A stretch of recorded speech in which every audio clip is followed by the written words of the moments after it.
Let's have a look at another camera. It's a Hitachi FP-C1. It's quite big. It's just a camera, there's no recording device in this. Just a camera. The viewfinder seems to be broken and has tape put on it. We'll pick that off and see what's going on under there. I'm guessing the retention band, whatever normally holds that in place, must have cracked. You rotate the barrel of the viewfinder to adjust the lens in there, setting the distance, but it doesn't flip up or come off, so you can view it without having your eye up to it. There's a door there which exposes some controls. Interesting, it has right and cursor up and down, so there must be some kind of menu thing perhaps, and there's the setup for the gen lock. On the back is the connector to the VTR or CCU, which I don't have unfortunately. What I thought would be the power input there is actually a microphone input. So in order to power it, we're going to have to join up to that 3-pin connector, which is a bit strange, and I don't have any plug that can go in there, but we can try and work out pinout by measuring the resistance on there, and we should be able to work out what's ground. Presumably it's for 12 volt inputs, so we put it on resistance. Let's have a look at these pins, what they got going on. Oh yep. So the bottom one is ground, the right one shows open, and the left one there shows some K. This looks like a capacitor charging up, so that will be the positive then. Now that's good. Let's get a power supply, and let's set to 13 volts. And we'll connect this up the way we've determined. There's probably reverse polarity protection in the camera in case you wire it up wrong, and we'll join up an output to monitor. So it's got video out and gen lock input there. Let's turn on the power supply and see what happens. Oh, I heard the iris make a noise, so that's controlled now. The camera is in standby. Let's put it to on. There we go, some bars. So if we put it onto camera,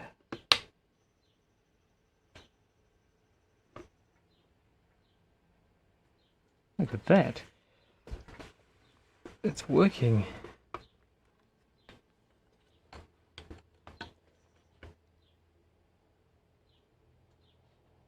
That's good. The camera works fine then. The viewfinder shows a picture. Okay, let's take it apart then. Now we know that it works. Different filters there that you can choose to put in front of the lens. Oh, there's some memories for the white balance preset. Oh, I see. Do auto white balance.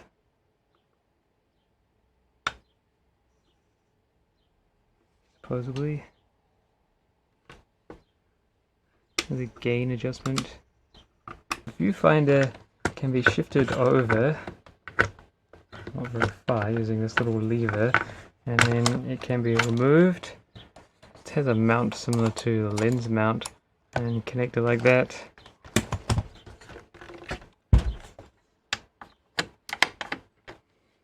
The lens mount will be the same as what we saw before on the other camera, except not broken this time.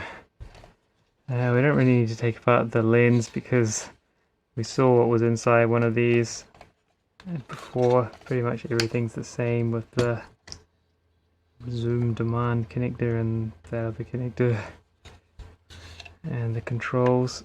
Now the viewfinder, perhaps we'll take that apart first and have a look inside. Let's see what's under this tape, what has gone wrong. Yeah. Everything's gone wrong. So there would have been a nut type part, I guess it was that screwed on, which screwed down around here and held those fingers in tight, but it's cracked. Now that's sticky on my fingers. Okay, yes, that's a bit of a shame, isn't it? Just clean that up, just so we don't get more mess coming out of it. So the interesting controls there, there's a little slide switch to enable peaking, and then on the other side it's a push button to enable the telly lights. So it's on when it's out and off when it's in. Now what do we take apart? Presumably you'd have to take that off, because those will be holding it all together. And you probably also have to take this whole mount off. Oh, that's loose. Yeah, the screws are hardly even done up. Ah, look, that was loose as well. Ah, this is well used, not well maintained. Nice that the camera works though. I wonder if we can get it all back together and working after this. So that floats a little bit so that slight misalignments can be allowed for. Now we might have an issue because we probably have to take this piece off to open that up. These are all JIS screws. You can see the dot there indicates JIS. So that's number 2, which fits those extremely well. Okay, so there's screws on both sides and then it will lift out. So a normal Phillips screwdriver, the number 1 will be slightly too loose and number 2 will be slightly too tight. Oh, there's a lot of grease there. So it relies on little posts there going down grooves in this to slide. Ooh. Oh yeah, well this is gonna have to come off, isn't it? Otherwise, well, it's got a split in it, so it's a brass ring. Yeah, it might make it difficult to get this apart. Let's see. I want to have a look at the CRT in here. I'm not exactly sure how you get that out though. Anyway, for now let's take this take the boards apart so we can see what's going on in there. It might not be that easy.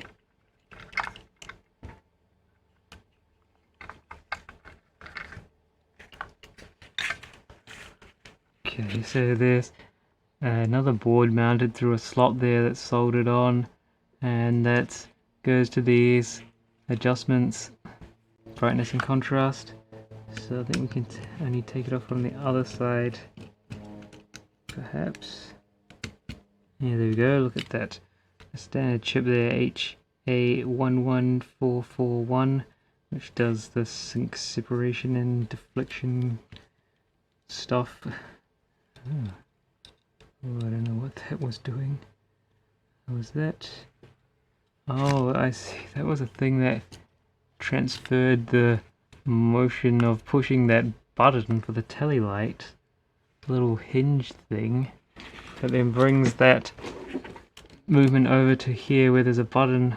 And I wonder it felt weird to when you're pushing that, because you push it this really small amount to click in and out, whereas that movement is amplified by this lever, so that this moves in and out by a reasonable distance. That's interesting. This is all very delicate then.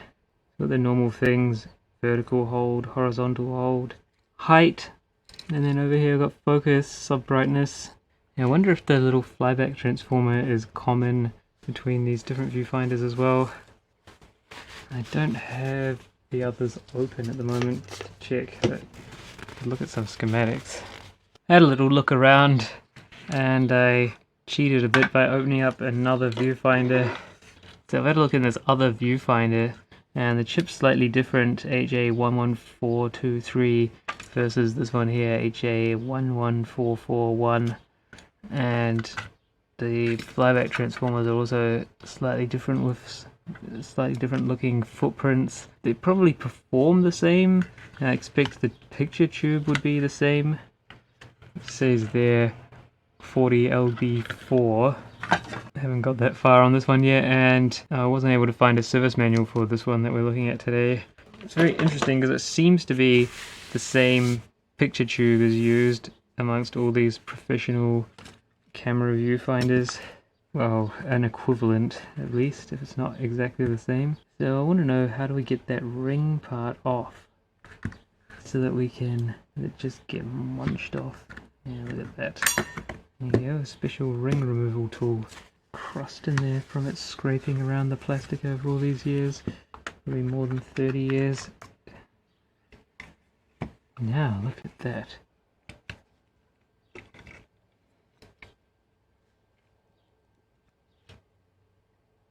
C1M3P4.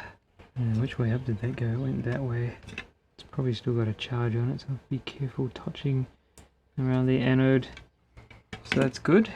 So we'll just reassemble this now. We don't really need to have it apart, but it's interesting to see the tube. Got a mirror in there.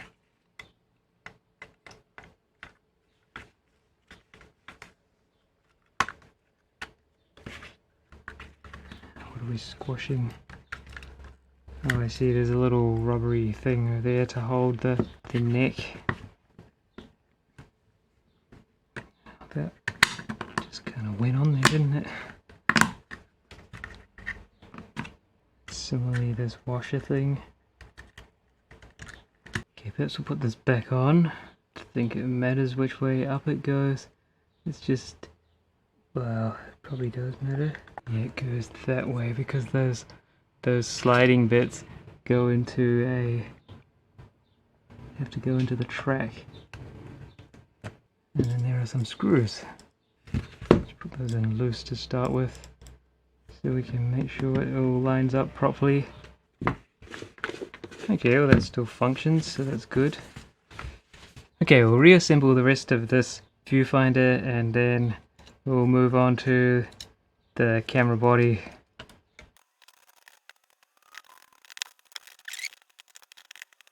Okay, so there's that switch thing, and there's another little thing for the other switch, which is weird. I don't know which way is up or down on this. Suppose it just goes in around one way. That's the top. Little box of tricks goes in there, and then these little button things. It goes around the other way like that, and then the other one has a little lever thing. Okay.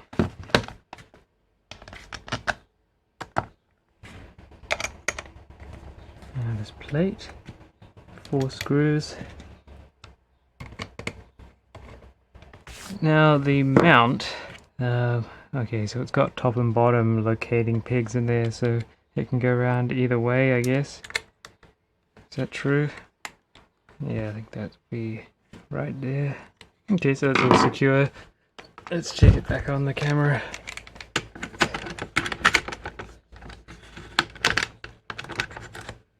Great, apart from this floppiness, that seems to be fine. Okay, so we don't need that. We're going to take apart the camera body. I don't know what to do about that ring part. That almost gets thrown away, doesn't it? But you can 3D print something to replace the ring. Okay, so it's on a tripod plate for mounting onto the tripods, a tripod adapter. Now let's see, so we can go in either side. I don't know which side should we go in. Maybe we'll try this side. See what's going on. Captive screws. Ah, look, there might be an option there. You can have something else. I suppose the microphone would go on there if you have it mounted.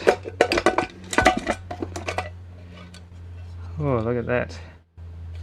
Ah, there's a guide there to what the boards are and the adjustments on them. Remote operating unit, I guess, ROU adapter. So it's a bit empty inside, isn't it? VTR interface. Okay, well let's pull the cards out and take a look at them. Do they have written on them what they are so we can put them back? Oh yeah, GL. Okay, so it's it's printed along there what they are. So that's GL, Genlock, and VGR interface. That's CMOS type chips, and probably some special things as well. PSSG. That means power supply and sync generator. Possibly there's a crystal there. 14.187 megahertz. It looks very switch mode power supply E, doesn't it? Okay, then there's a separator. So this will be CPU 1987. Wow, I wonder what kind of CPU that is.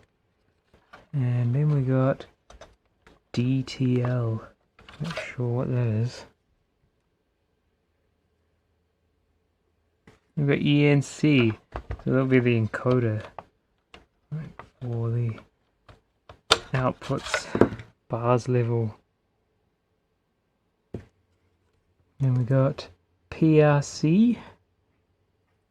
It's got some little switches, like single pole dip switch type things. Oh, there's a test off on switch there. And finally, in this card frame, it's PRA. Some business repeated 3 times, 3 colors. Probably to do with driving CCDs. So they've got a shield embedded in them, but it's not externally connected. So it's all very nice and clean in here. I wonder if we can pull this part out and have a look in it. It might all come out by undoing these 4 screws. Oh, those are pretty solid. Oh, look at that. Wow. It all comes out as one unit. And there's a connector in the bottom. Oh, they've used nice flexible wire. And then there's another thinner, smaller connector, and then there's 3. Oh yeah, they've got a stripe down the back for RGB. So they had coloured marks around them, and then on the key, the stripes. We'll just take a look at that in a minute. Let's take the other side off and see if there's something interesting going on in there. Seems to be quite nice and serviceable, being so modular with the cards. Oh, look at that, there's some batteries. A National brand. And they don't look to be in very good shape, so perhaps we should take those out. National Neo High Top in battery 1.5 volts. That one looks okay, but this one appears to have corrosion inside under the label. Perhaps we should try measuring those. We're lucky it hasn't leaked and ruined everything. Let's see what we got. 0.8, 0.6. Yeah, they're beyond it. Just put that back. I don't really want to destroy this camera, so we're not gonna break anything in there. Dismantle it beyond redemption. So the lens connector there, little wire that goes up to the top, and then there's another little board in the back there for something. I'm not sure what that is. That plugs onto there. Maybe a battery, some sort of unit that you can screw on there. Probably a battery for more portable use. Looks like it. There's some paired up red and blacks, but there's also some shielded cables, so maybe it has a sync and a video going out there as well. Maybe? Oh no, those are going to these things. VTR control and a intercom level. So that's actually a trim pod, it's not a socket. Okay, so that's what the 2 shielded wires are for. It'll be the intercom in and out, and the other one's probably the VTR control switch. Okay, so that's just power then, by the look of it. Let's undo this back panel and have a look in there. It would be good if there was a different connector, one that I actually had a plug for, so that I could power this more easily. I don't have a cable for those, and I don't have a cable for that. It's a bit bizarre they didn't put the standard 4-pin XLR connector on this, which seems to be on every other camera. Professional camera. other than the new ones, which then went to their own weird connectors. And we can't pull it out because the wires are too short. And they're not too short, it's just that they're twisted around each other. DC cable. So that, which I unplugged from there, was wrapped around one of the others. It's all twisted up, isn't it? So there's some post thingies. Let's see that. 2 posts, kind of brown coloured posts there, one for positive, one for negative by the look of it. So that's a commoning point for the power supply. And then this switch chooses which one goes through to the fuse, and then back from the fuse it comes in on this white wire. Okay, that's pretty straightforward. You can see the wiring that we determined by metering that out, with the ground at the bottom, that not connected, and this one on positive. And then all the RGB sinks and whatever's goes onto that. A whole bunch of shielded cables coming off of it. You can probably do component or RGB depending on how you configure it. Probably not both at the same time. Ah, well yeah, there's an extra board that's missing for using this connector, so perhaps it's not implemented in this. Let's plug back in. And we'll have a look at this.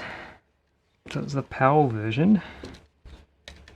They used really nice wire in this. It's nice and soft. So many devices, electronics, that have these thin wires and they're really stiff and springy, but this is a really nice one. Quality of wire is very important to the look and feel of your product. Okay, so this shield we can take off.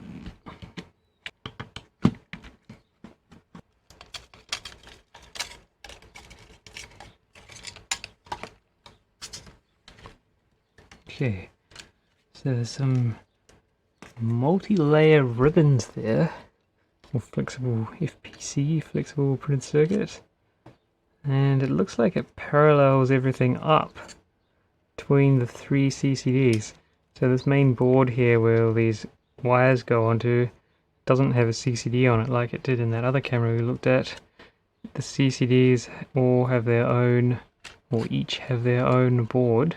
And then the pickups off of them are all separate shielded wires, but then the other stuff, all the power supply controls and timings, they're all paralleled. I wonder if there's any individual choosing happening on the CCD boards, or do these things just all run in lockstep together? I guess that's possible. I suppose if they need their own type of power supply or reference for anything, it will be handled on each individual CCD board. What an interesting thing. There's Fujinon, the logo under there. So that's who's sorted this optical system. There'll be prisms and things in there to split the beam. So the green one is straight back, and the blue one is down here. You can see some coloured dots in there. I wonder if that's some marking on the CCD board, or the edge of the sensor, to signify the colour of it. Or is there a sensor in there?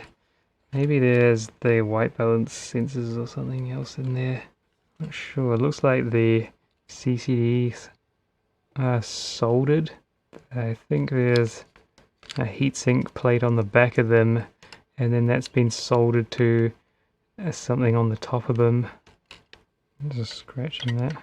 ND filters and the color filters. Very interesting. Let's put it all back together. We'll check that it still works.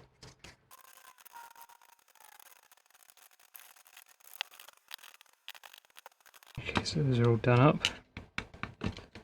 Shield is back. So let's reinstall that in the camera.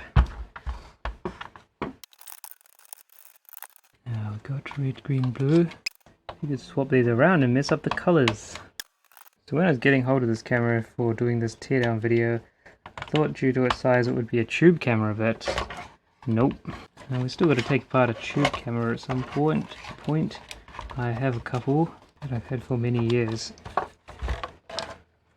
So let's screw this back in. Okay, so that's all put back in, all connected up. Now let's put back these shields and put back the boards. So we've got this one. Doesn't say anywhere what it is. PRA SH, is it? No, ENC. Oh, that must be referring to the schematic number or something.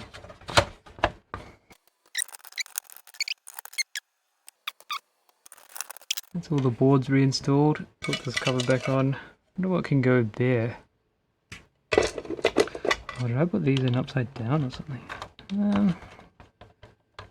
Don't know.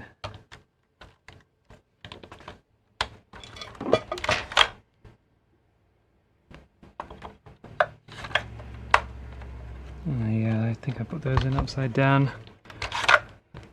Oh, yeah, so those little knobbies are clicking onto the housing rather than the card frame slots. Okay, that's fine.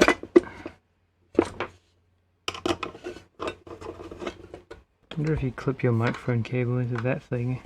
Okay, let's remount the lens. Go and reconnect it.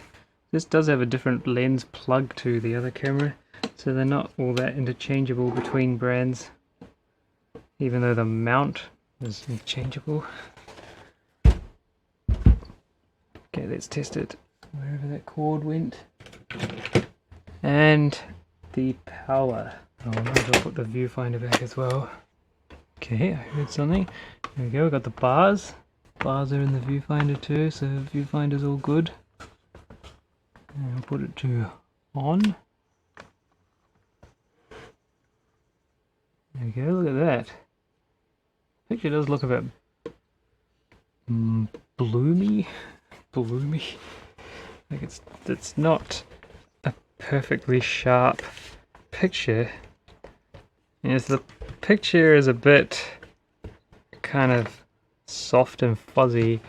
It's not like a nice sharp image. But anyway, so there's the Hitachi C1 camera, inside and out. Well, next time let's look at another camera.